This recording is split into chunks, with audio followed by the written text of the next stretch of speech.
My girlfriend said, I need the apartment this weekend. Girls' spa retreat. No boys allowed. I said, have fun. Then her gay best friend accidentally texted me about their romantic weekend. I forwarded it to her whole friend group and changed the locks.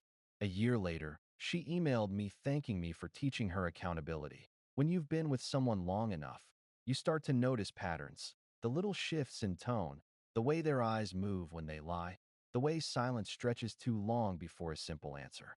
My girlfriend, Alyssa, and I had been together for a little over 2 years.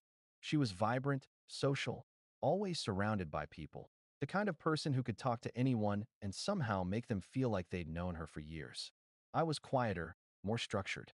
I worked in IT security, not the most thrilling job, but I liked order, logic, things that could be measured. We met at a friend's rooftop party, of all places. She was loud, laughing, barefoot on the deck with a drink in her hand. I was the guy trying to leave early before the crowd got too drunk.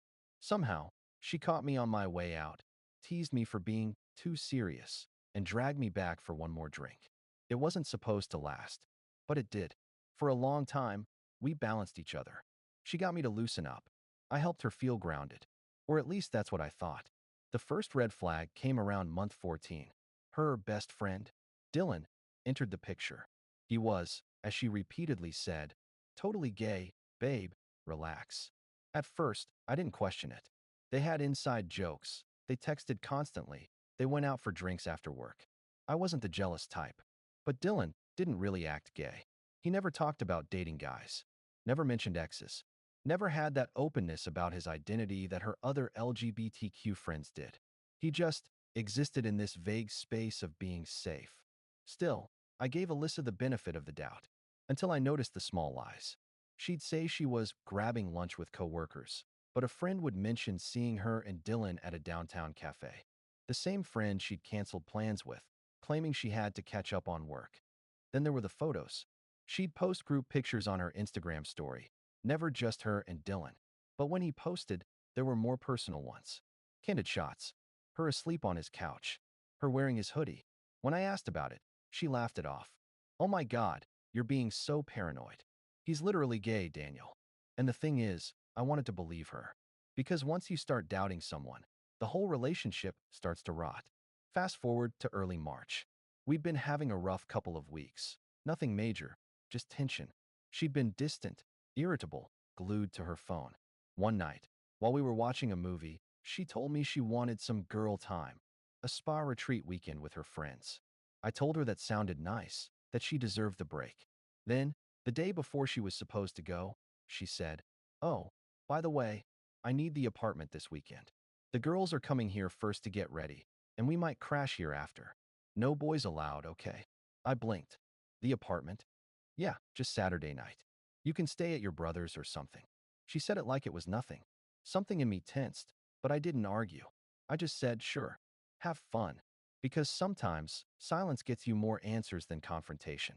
Friday night, she packed a small suitcase, lots of makeup, her silk robe, and the new lingerie I'd noticed on the credit card statement 2 weeks earlier.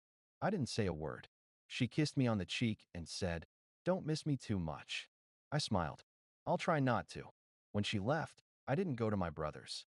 Instead, I stayed at a hotel nearby, the one across from our building. I had a clear view of the parking lot and the main entrance. Around 8:30 p.m., a black SUV pulled up. Dylan got out. He was carrying a small duffel bag and a bottle of wine. They hugged. Not the quick, friendly kind. The kind where your hands slide down each other's backs. He followed her inside. I didn't go in. Didn't make a scene. Didn't call or text. I just took a few photos, time-stamped, clear, undeniable, and went back to my room. That night, I barely slept. Not because I was heartbroken, though I was, but because I was already thinking through the next steps. When you work in cybersecurity, you learn to act logically in chaos. Emotion later. Evidence first. The next morning, I checked our shared iCloud account. We'd synced calendars and devices early in our relationship. She must have forgotten. Her location showed she never left the apartment. Saturday evening, I got the message that changed everything. A text from Dylan. Except it wasn't for me. It was for her. Dylan, can't wait for round 2 tonight. Never thought you'd actually tell him you were with the girls. You're insane. I love it. For a long moment, I just stared at it. He'd sent it to me by accident. Then I screenshotted it, forwarded it to her, then to her entire girls' spa group chat. No message, no caption, just the screenshot. Then I called a locksmith. By Sunday evening, her key wouldn't work anymore. When she came home around 9 p.m., dragging her suitcase and wearing Dylan's sweatshirt, I watched from the window as she tried the lock, then again, then started knocking. I didn't answer. She started calling me, over and over, then pounding on the door. I finally opened it just a crack. "Daniel, what the hell?" she shouted. "Why are the locks changed?" I handed her an envelope through the gap, her name written neatly on it. Inside were copies of the photos, the screenshots, and a single note. "Next time, book a real spa." Then I closed the door. She screamed, cried, pleaded. I didn't respond. Eventually, Dylan came up the stairs. The look on his face when he realized what I'd done, that her entire friend group knew, was something I'll never forget. He tried to speak, but she shoved him away, sobbing. They left together. That was the last time I saw her in person. The following morning was quiet, the kind of silence that feels heavy, like the air before a thunderstorm. I woke up early, made coffee, and just sat there. No music, no news. Just the hum of the refrigerator and the occasional buzz from my phone. By 9 a.m., I had over 20 notifications. Texts from mutual friends. Missed calls from Alyssa. A few messages from people in that girls' spa group chat. Some supportive, some confused. The group chat had imploded overnight. Someone had screenshotted everything I sent. The thread spread fast. One of her friends, Kelsey, messaged me privately. "Kelsey, I'm so sorry, Daniel. She told us you were controlling, that you didn't trust her. None of us had any idea what she was really doing." That one hit hard. Not because I cared what they thought, but because it showed how far she'd gone to control the narrative. I wasn't new to being misunderstood. I'd always been the quiet one, the calm guy with the chill face that people read as emotionless. Alyssa used to joke that I didn't feel things deeply. The truth was, I just didn't show them the way she did. But that weekend, every suppressed emotion clawed its way out. Not rage, not heartbreak, just a cold, burning clarity. By Sunday night, her parents were calling me. Apparently, Alyssa had driven straight to their house after I locked her out. Her mom's voice was shaking. "Daniel, I don't know what's going on, but Alyssa is a mess. She says you embarrassed her and took her things." I took a deep breath. "Ma'am, I didn't take anything that wasn't mine. She can pick up her belongings when she's calm. I just needed space." Her mom sighed. "She made mistakes, but you didn't have to humiliate her like that." I almost laughed. "With respect, ma'am, she humiliated herself. I just shared the truth." Silence. "Then, you're not wrong. But you didn't need to prove it, either." She was right.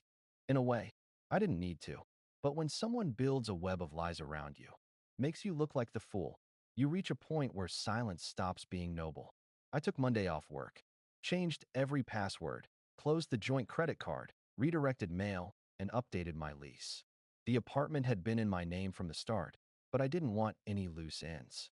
While I was sorting through her leftover things, I found her second phone, the one she used for freelance clients. I hadn't gone looking for it. She'd just forgotten it.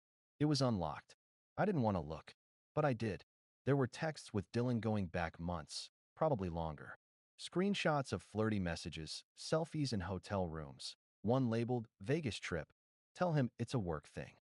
I scrolled until I found something that made my stomach tighten. "Dylan, if he finds out, we're screwed." "Alyssa, he won't. He's too busy pretending to be a robot." She'd actually saved that thread under work. I deleted nothing. Just backed everything up to a flash drive, put the phone in a padded envelope, and dropped it off at her parents' place with a polite note. Returning property.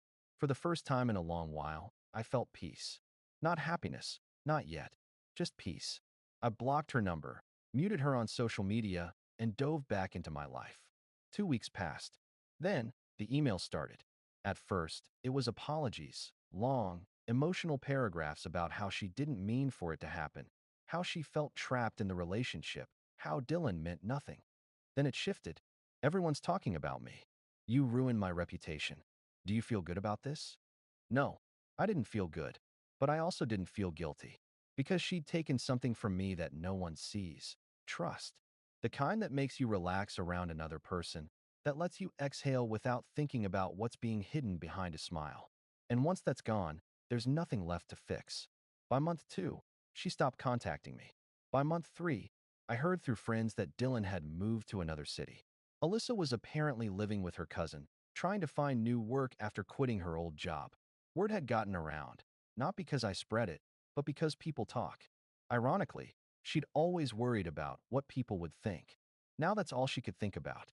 There was one moment, just one, when she showed up at my building again. It was a Friday evening. I was coming home from work, exhausted, when I saw her waiting by the entrance. She looked smaller somehow, hair unwashed, eyes puffy. She was holding a small box. "I just wanted to give you this," she said quietly. Inside were my old birthday cards, photos of us, and a letter. "I'm sorry," she said again, "for everything. I just didn't know how to stop lying once I started." I nodded. "Then start telling the truth now." She wiped her face. "You really hate me, don't you?" I shook my head. "No, I just don't know you anymore." She tried to smile, failed, and walked away. That was the last real conversation we ever had. And honestly, it was enough. Update 1. It's been half a year since the spa weekend. 6 months since I changed the locks, forwarded the messages, and watched the last thread of our relationship burn clean. People say time heals everything. That's not true. Time doesn't heal. It just gives you space to understand the wound. The first few months after it all went down were quiet but strange. Every now and then, someone from Alyssa's circle would message me, not to check in, but to verify. They wanted to know if it was true, if the screenshots were real. I didn't gossip.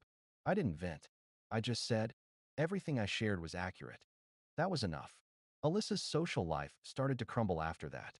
Her friend group split into factions, some defending her, others distancing themselves quietly.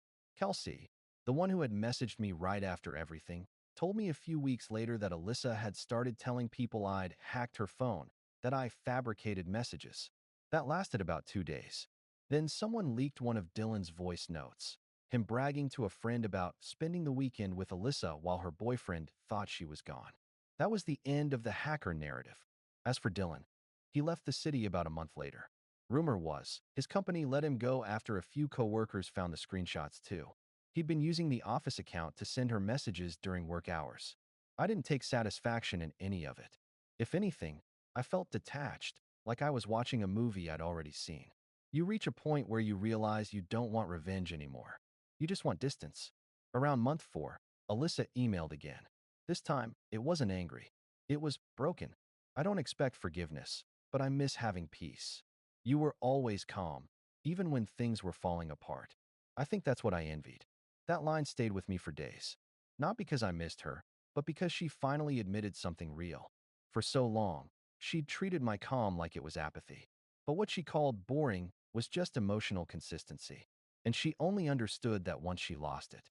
I didn't reply to that email, but I didn't delete it either. I filed it away in a folder labeled past, right next to the screenshots and the photos. Not as trophies, but as documentation. Proof that I didn't imagine any of it. Around month 5, I started dating again. Her name's Emily.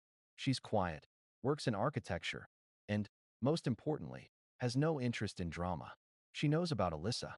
Not all the details, just enough to understand why I keep my boundaries tight. When she found out about this spa weekend, she didn't laugh or gasp. She just said, "That must have been lonely." It was. Because when someone betrays you that way, it's not just about infidelity. It's about realizing how easily someone can pretend around you. How convincing a lie can look when you want it to be true. Last week, I ran into one of Alyssa's former friends at a cafe. She told me Alyssa had moved out of her cousin's place and was renting a small apartment near her old job. "She's not the same," she said carefully. "She doesn't talk much anymore. Doesn't go out. I think she's trying to figure out who she is without all the noise." I just nodded. Because that's what comes after manipulation, silence. It's what's left when the lies finally run out of space to breathe. Funny thing, people keep calling what I did revenge. But I don't see it that way. I didn't humiliate her. I didn't lie.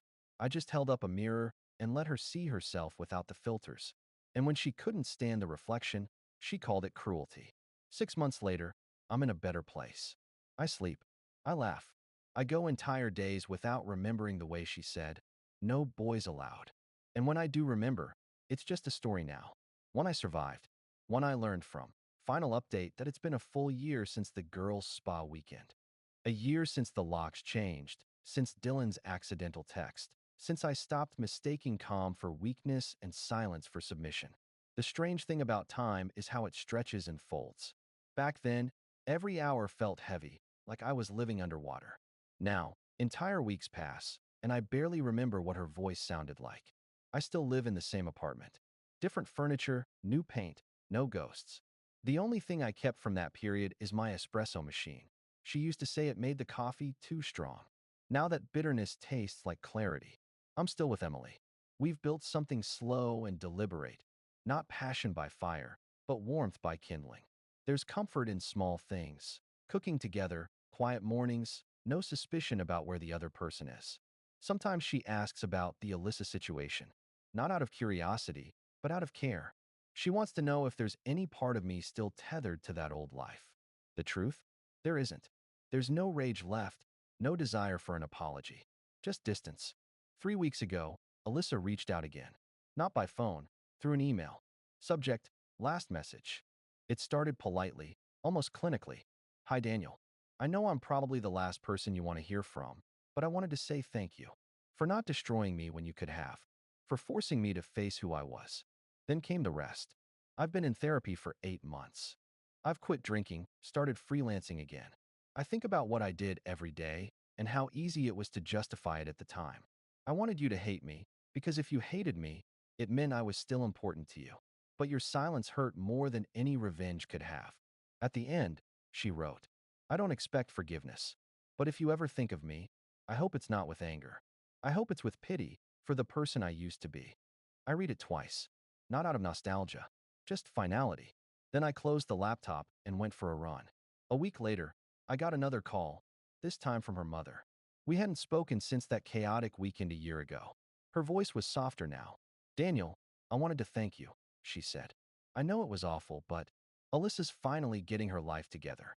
I think she needed to lose everything before she understood what mattered. I told her I was glad to hear it. And I meant it. She paused. Do you ever think about her? I smiled faintly. Sometimes, but not the way I used to. That seemed to satisfy her. 2 days ago, Emily and I hosted a small dinner for friends. Just 6 of us, nothing fancy. At one point, someone asked if I believed in forgiveness. I thought about Alyssa's email, about Dylan's accidental text, about the version of me that had once prioritized loyalty over self-respect. I think forgiveness isn't something you give to someone, I said. It's something you stop needing. Emily squeezed my hand under the table. That simple gesture felt like everything I'd been working toward. There's this myth that closure comes when you get the truth, or the apology, or the justice. But that's not real closure. Real closure is walking past the place where it all happened and feeling nothing. Last weekend, I walked by the cafe where Alyssa and I had our first date. She used to order matcha and say I looked like a tax auditor with commitment issues. This time, I just laughed quietly to myself and kept walking. No sting, no nostalgia, just peace. If you told me a year ago that I'd look back on that spa retreat with gratitude, I'd have called you insane. But now I understand it was the breaking point I needed. Not because it ended us, but because it forced me to rebuild myself from the ground up, without illusion. I never replied to her final email. Not out of cruelty, but because I didn't want to reopen a conversation that had already served its purpose. I hope she's better now. I really do.